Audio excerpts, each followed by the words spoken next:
Boa tarde, caros participantes do grupo Taubaté SP.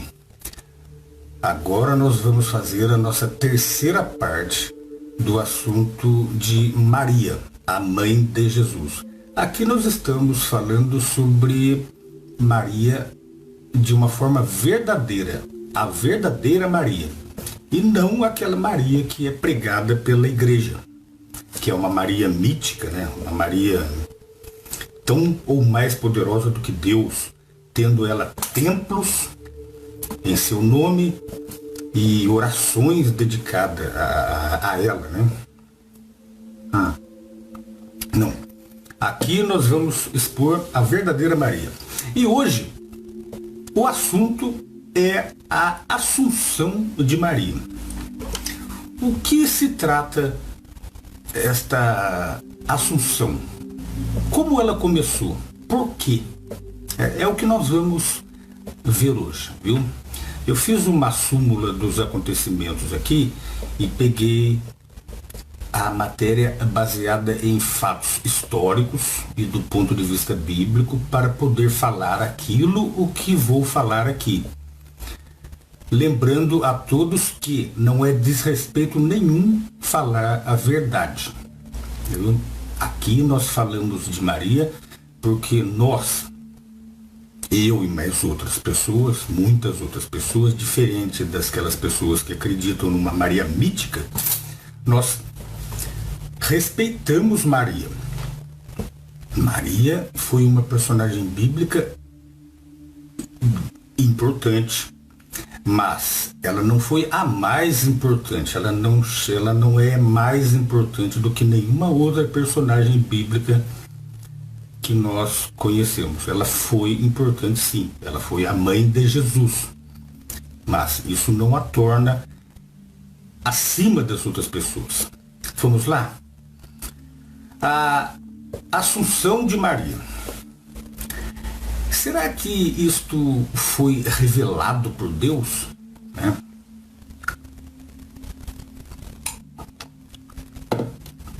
O que é a Assunção? A Assunção é uma doutrina em que diz que Maria ascendeu ao céu na carne. Ela adentrou no céu carne. Por aí você já vai vendo que é uma coisa absurda, né? Porque o céu é um mundo espiritual. Como pode alguém físico adentrar no céu, né? Nem o próprio Jesus adentraria aos céus em corpo físico, né? Mas essa é a doutrina da Assunção de Maria, né? E é uma doutrina prezada e seguida e acreditada por milhões de católicos romanos. O historiador grego William Douglas diz: a Assunção ou Ascensão ao céu da Virgem Maria há muito tem sido venerada como a maior das festas para ela e uma das principais solenidades do calendário da Igreja. Ou seja, por causa desta presumida Assunção, criaram-se até uma festa para este evento, né? Os teólogos católicos admitem, porém, que a Bíblia não fala de Maria ascender assim ao céu. De fato, poucos católicos se dão conta de que esta prezada doutrina tem sido por séculos alvo de controvérsias e debates acalorados. Assim, exatamente como a Igreja veio a aceitar a Assunção de Maria como dogma, há qualquer motivo para considerá-lo como divinamente revelado? Ou seja, está na Bíblia? As respostas a essas perguntas não são meramente acadêmicas. Elas têm implicações profundas para qualquer pessoa que ame a verdade. Se alguém chega em você e fala assim, é isso, você simplesmente vai acreditar? Não. Você quer provas. Da onde que você tirou isso? Cadê o embasamento? E no caso de ser um assunto religioso, você tem que ter a base bíblica da questão. Se não tiver base bíblica, não é verdade. Ainda mais por aquelas pessoas que dizem que o que estão falando tem base bíblica. Aí é que você tem que se certificar. E eu digo a vocês, isso que eu estou falando aqui, vocês também vão se certificar. Eu vou fornecer aqui na descrição desta live os links, os links históricos e os textos bíblicos, para que vocês mesmos vão lá e confiram se o que eu estou falando é verdade ou é mentira. Apenas comentar aqui, não é, isso aí não é verdade, isso aí não quer dizer nada, né? Comentar me desmentindo não vai significar nada, tem que comprovar por quê. Você está mentindo? Então prove por quê. Assim como eu tenho que provar aquilo que eu estou falando, quem comenta para quem não aceita tem que também comprovar com as mesmas bases que eu uso, que é o contrário daquilo que eu falo, né? Como que esse dogma da Assunção de Maria se desenvolveu? Talvez o surpreenda saber que nos primeiros séculos após a morte de Jesus, o conceito da Assunção de Maria para o céu era completamente alheio ao modo de pensar dos cristãos, dos primeiros cristãos. Escreve o teólogo católico Jim Galotti no La Observatore Romano, ou seja, os próprios teólogos admitem que isso aí não foi uma coisa lá do princípio do cristianismo, foi bem depois, né? O que já mostra que não tem base bíblica. Só isso daí já mostra que não tem base bíblica. Os próprios teólogos admitem que não tem, né? Depois que o ensino da Trindade, que é outro dogma antibíblico, se tornou doutrina oficial da Igreja, contudo, passou-se a conceder a Maria um papel cada vez mais importante, de forma escatológica, né? Sempre de forma progressiva. Maria foi ganhando a importância que tem hoje de uma maneira progressiva, não simplesmente foi declarado tudo o que está hoje, sempre foi de pouquinho em pouquinho. Temos termos enaltecedores tais como Mãe de Deus, concebida sem pecado, mediadora e Rainha do Céu, passaram a ser aplicados a ela com o tempo. E isso se conclui o teólogo Galotti, né? O silêncio da tradição da primitiva igreja sobre a morte de Maria não podia satisfazer plenamente os cristãos que encaravam Maria como perfeita e queriam venerá-la. Assim, descrições da Assunção, as quais provinham da imaginação popular, tomaram forma. Por volta do quarto século depois de Cristo, os chamados apócrifos sobre a Assunção começaram a circular. Livros apócrifos, né? Estes textos apresentavam relatos fantasiosos da suposta ascensão de Maria ao céu. Veja, por exemplo, o texto chamado O Adormecimento da Santa Mãe de Deus, que é um escrito apócrifo, surgido 300 anos depois da conclusão da Bíblia, né? Ele tem sido atribuído a nada menos do que ao apóstolo João, né? Mas é mais provável que tenha sido escrita cerca de 400 anos após a morte de João. De acordo com este relato espúrio, os apóstolos de Cristo foram miraculosamente reunidos a Maria e a viram curar cegos, surdos e coxos. Por fim, conforme o relato diz, os apóstolos ouviram o Senhor dizer a Maria: Eis que doravante vosso precioso corpo será trasladado para o paraíso, e vossa santa alma estará nos céus, nos tesouros que meu Pai com brilho extraordinário, onde está a paz e o regozijo dos santos anjos e a permanência disso. Esse texto ele não contradiz o que o restante da Bíblia diz? A gente vai verificar isso aqui, viu? Como reagiram os fiéis a tais escritos? O mariologista, estudante de Maria, né, ou aquele que estuda a mariolatria, René Laurentin, explica: as reações foram muito variadas. Os mais crédulos foram enganados sem parar para refletir, devido ao brilho do belo relato. Outros desdenharam destes relatos incoerentes, que muitas vezes são contraditórios e sem autoridade.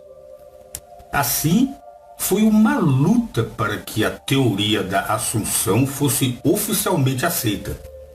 Contribuiu para a confusão o fato de as supostas relíquias do corpo de Maria serem veneradas em alguns lugares. Era difícil conciliar isso com a crença de que seu corpo carnal fora arrebatado para o céu. Os próprios católicos eles não aceitam bem essa ideia de um corpo físico no céu.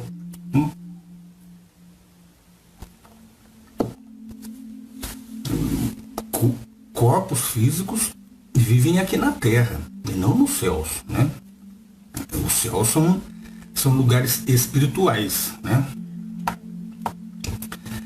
No século XIII, Tomás de Aquino, como muitos outros teólogos, sustentava que não era possível definir a Assunção como dogma, visto que as Escrituras não a ensinam. Apesar disso, a crença continuou a aumentar em popularidade e multiplicaram-se pinturas da suposta ascensão de Maria, feitas por artistas célebres como Rafael, Correggio, Tiziano, Carracci e Rubens. A questão ficou sem solução até bem pouco tempo atrás. De acordo com o jesuíta Giuseppe Filogratti, até tão recentemente como meados do nosso século, agora, não esse século XXI, mas do século XX, os eruditos católicos continuaram a publicar estudos e argumentações nem sempre favoráveis à teoria da Assunção. Até mesmo papas como Leão XIII, Pio X e Benedito XV mostraram-se bastante reservados referentes a este assunto. Mas, em 1º de novembro de 1950, a Igreja finalmente adotou uma posição definida. Ou seja, a Assunção de Maria só passou a ser oficial da Igreja, o ensino da Igreja, em 1950. Antes disso, os teólogos admitem que a coisa veio do popularesco e não de estudos, né?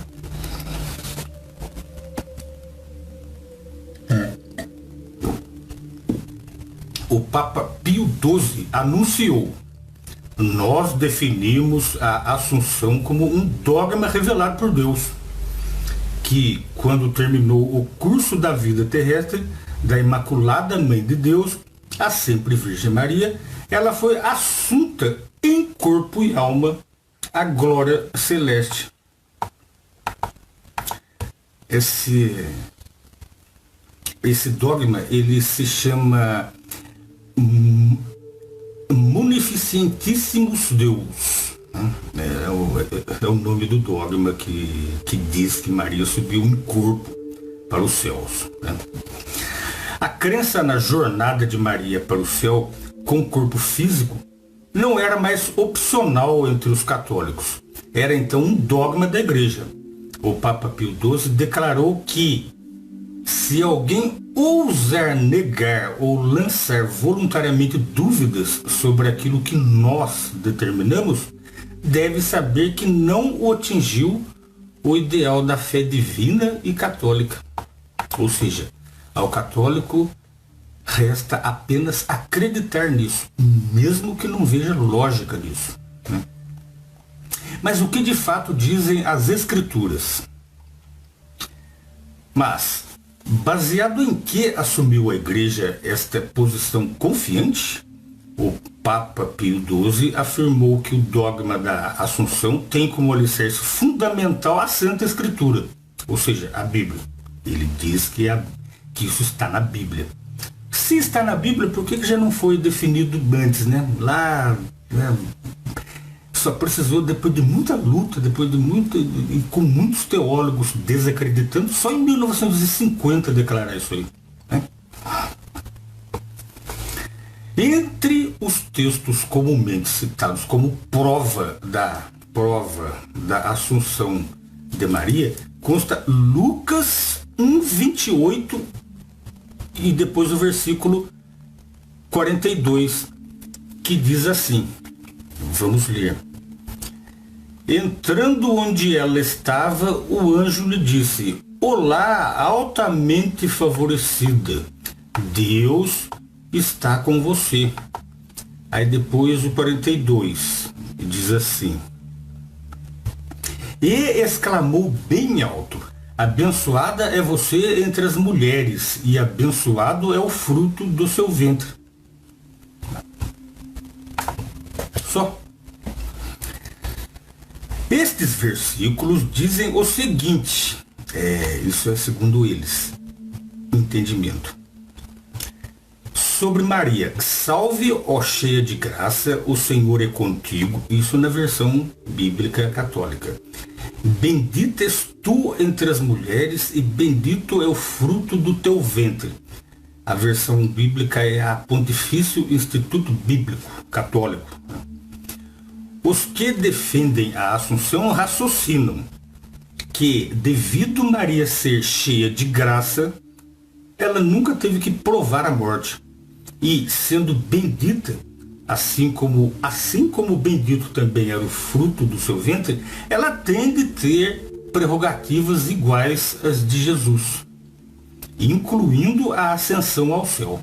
Só que diferente de Jesus subiu em espírito e Maria subiu em carne, né? Acha este raciocínio bem fundado na Bíblia? Vamos ver. Em primeiro lugar, os peritos em línguas dizem que a expressão cheia de graça é uma tradução imprecisa. E a expressão grega original usada por Lucas é vertida de modo mais precisa por objeto do favor de Deus. A Bíblia de Jerusalém, em inglês, uma versão católica, verte Lucas 1:28 assim: Regozije-se tão altamente favorecida. Não há motivo para se concluir que Maria foi arrebatada em corpo físico para o céu só porque era altamente favorecida por Deus. De maneira similar, na versão do Pontifício Instituto Bíblico, também católica, diz assim: o primeiro mártir cristão, Estevão, é citado como altamente favorecido e cheio de graça. Estevão. E não se fala de ele ter ressuscitado ou ascendido aos céus em corpo físico como Maria o foi.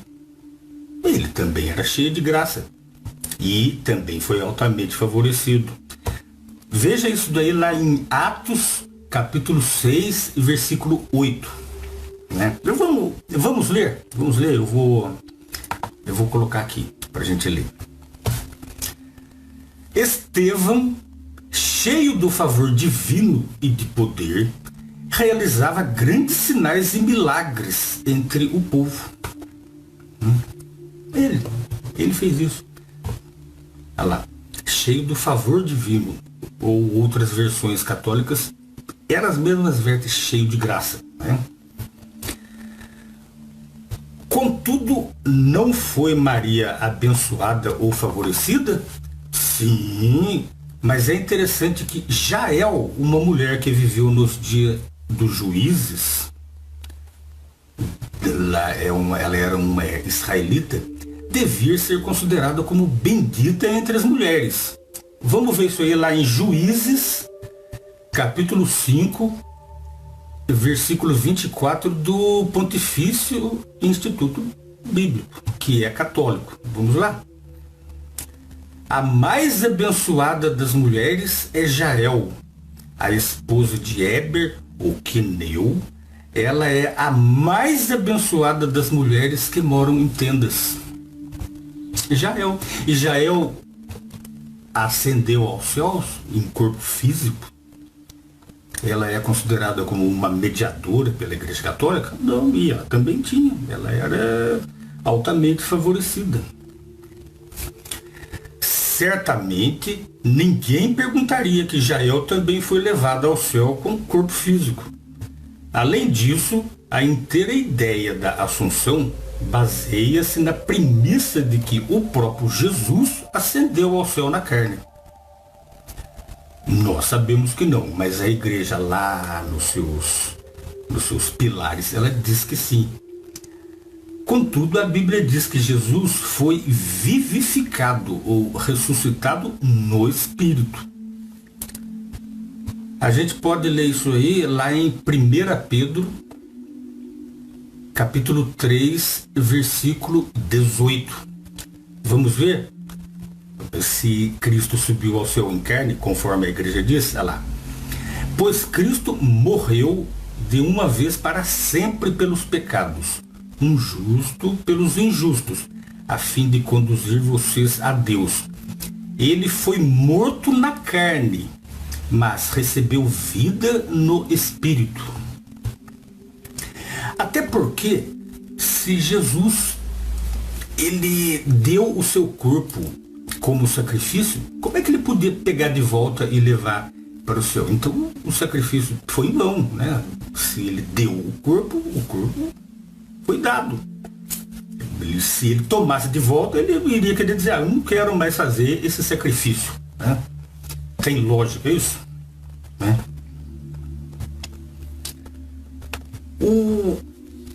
O apóstolo Paulo diz adicionalmente a estas evidências que a carne e o sangue não podem conseguir o reino de Deus.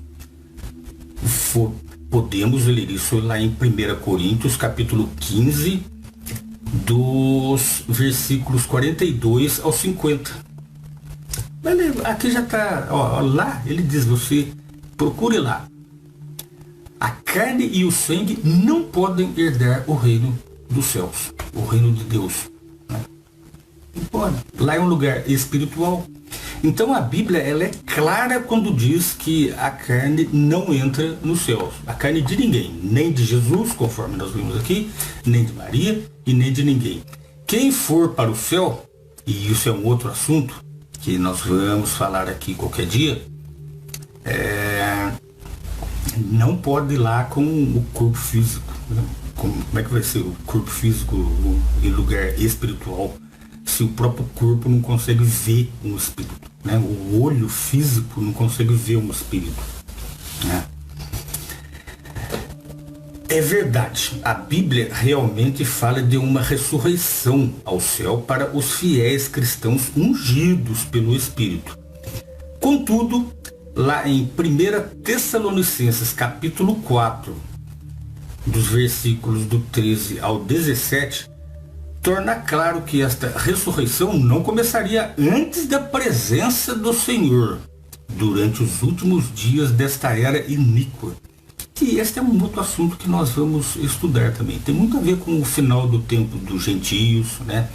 O começo do governo de Jesus nos céus, a expulsão de Satanás dos céus, expulso aqui para a terra. Isso nós vamos ver mais para frente. Até lá, Maria estaria dormindo na morte. Maria foi para o céu. Lembra-se que ela foi uma daquelas pessoas dentre as 120 que recebeu lá em Pentecostes o Espírito Santo, que desceu em forma de línguas de fogo, para que eles pudessem falar em línguas. Então, Maria era uma delas. E aquelas 120 pessoas, não só Maria, iriam subir para os céus, mas em espírito. Mas isso não naquele tempo. E sim quando Jesus começasse a governar, né? Isso é um outro assunto que nós vamos considerar aqui.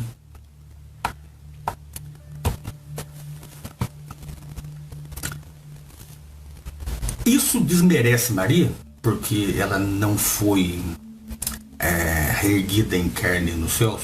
Não, de maneira nenhuma. Maria era uma mulher de fé, tanto é que ela recebeu uma missão do próprio Deus, né? Esteja certo de que, ao dizer o acima, não se pretende desrespeitar Maria. Isso que nós acabamos de considerar. Sem dúvida, Maria foi uma mulher exemplar, como também as outras pessoas, como Jael, por exemplo, né? Ela era bendita entre todas as mulheres, como Maria, né? Maria era alguém cuja fé é digna de ser imitada. Ela prontamente aceitou a responsabilidade e privilégio de se tornar mãe de Jesus, com todas as provações e sacrifícios que isso acarretaria. Veja lá, Lucas 1:38, depois o capítulo 2, versículos 34 e o 35. Junto com José, Maria criou Jesus na sabedoria piedosa. Veja lá, Lucas, capítulo 2, versículos 51 e 52. Ficou com Jesus durante o sofrimento dele na estaca. Veja lá em João, capítulo 19, versículos 25 ao 27. E como discípula fiel, assim, Maria era discípula do seu próprio filho, ela foi obediente e permaneceu em Jerusalém. E vivenciou o derramamento do Espírito de Deus em Pentecostes. Dá uma verificadinha lá, Atos capítulo 1, versículos 13 e 14, e depois no capítulo 2, dos versículos 1 ao 4. Agora, um conceito deturpado de Maria não honra nem o Criador, nem Maria. O dogma da Assunção serve para consolidar a afirmação infundada de que Maria serve como intercessora junto a Deus. Mas endossou Jesus Cristo alguma vez tal ensino? Não. Ao contrário, ele disse sobre si mesmo: eu sou o caminho e a verdade e a vida. Ninguém vem ao Pai senão por mim. Se Maria fosse alguém igual a ele certamente ele citaria isso, né? Mas ele não, ele falou que é apenas ele, né?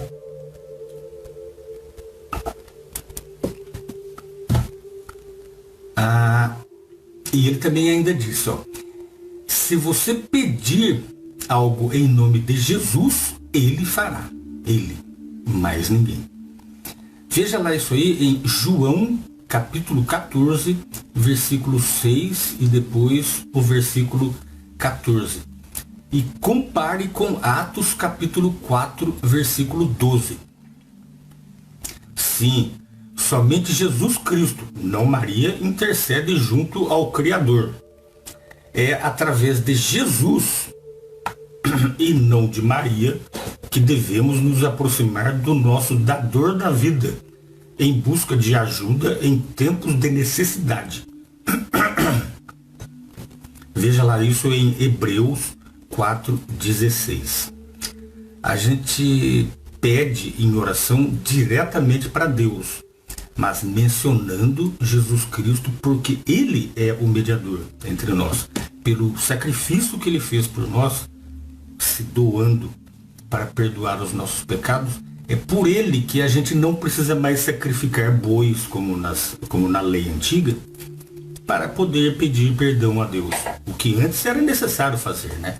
Mas graças ao sacrifício de Jesus, que foi um sacrifício que é para sempre, a gente pode pedir diretamente para Deus, citando Jesus e seu sacrifício. As orações dos verdadeiros cristãos, ela é feita nessa base. O próprio Jesus Cristo, ele nos ensinou a assim rezar, né?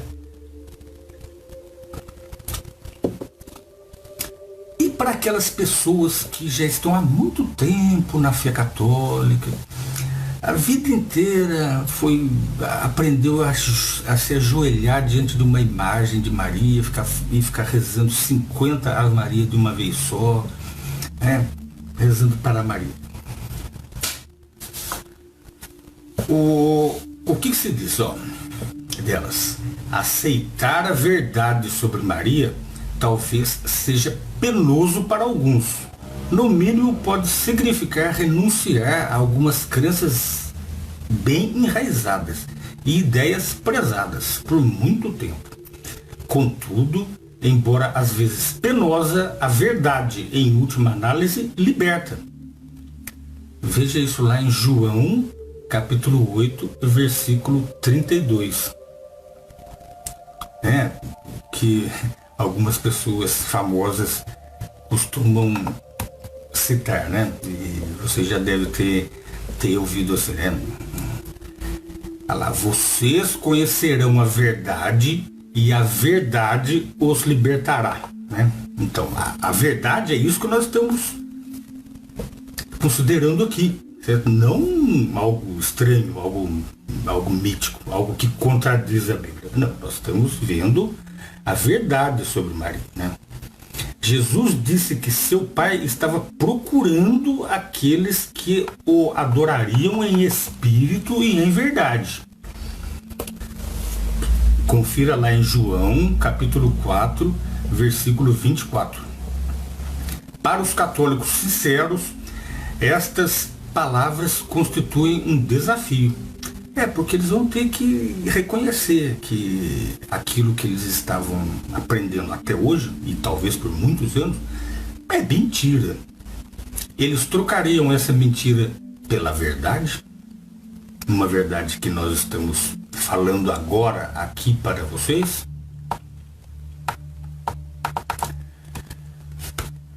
Vamos falar sobre a morte de Maria, né? Será que Maria realmente morreu antes da sua suposta ascensão ao céu? Nesta questão, os teólogos católicos defrontam-se com duas alternativas teológicas igualmente desagradáveis. Por exemplo, o Novo Dicionário de Teologia, que é italiano, salienta que seria difícil atribuir a Maria a prerrogativa de estar imune à morte, o qual nem mesmo Cristo possuía. Por outro lado, dizer que Maria realmente morreu suscita uma questão igualmente espinhosa. A teóloga Kari Borensen observa que a penalidade pelo pecado original é a morte, que, segundo a doutrina da Imaculada Conceição, que é a que nós vamos ver no domingo que vem, não afetou Maria. Em que base, então, teria ela morrido?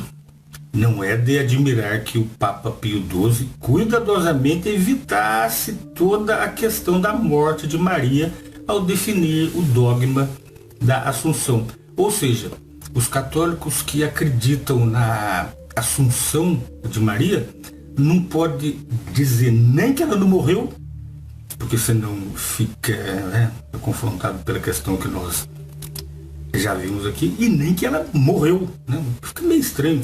O próprio Papa, pensando nisso, já evitou falar. Ou seja, mais um motivo para que o dogma seja estranho, né? Seja esquisito, porque não se dá certeza de nada quanto a esses assuntos, né? Por isso que ele diz que subiu ao céu em carne, né? Felizmente, o ensino da Bíblia está isento de tal confusão. Em parte alguma ela ensina ou mesmo sugere que Maria foi produto da Imaculada Conceição. Ao contrário, ela mostra que Maria era um ser humano imperfeito, que precisava de redenção. Por isso, após o nascimento de Jesus, conforme nós já vimos na primeira live e também na segunda live, ela foi ao templo e apresentou a Deus uma oferta pelo pecado.